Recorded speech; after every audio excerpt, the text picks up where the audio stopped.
तर मी आज आहे ना मुगाचं कणं बनवलंय.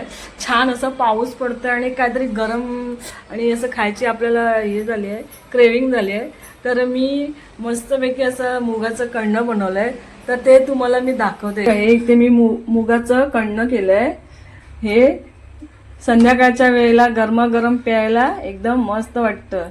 चहा पिण्याऐवजी तुम्ही हे हेल्दी आणि चांगलं असं आरोग्यासाठी तुम्ही हे पिऊ शकता.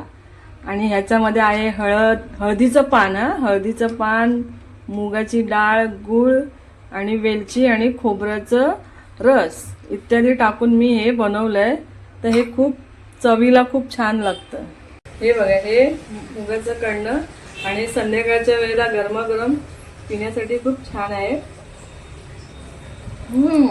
एकदम अप्रतिम आणि खूप छान असं झालेलं आहे. तर हे नक्की ट्राय करा. हे हेल्दी सुद्धा आहे. चहा पिण्याऐवजी तुम्ही हे पिऊ शकता संध्याकाळच्या वेळेला. एक नंबर लागतं.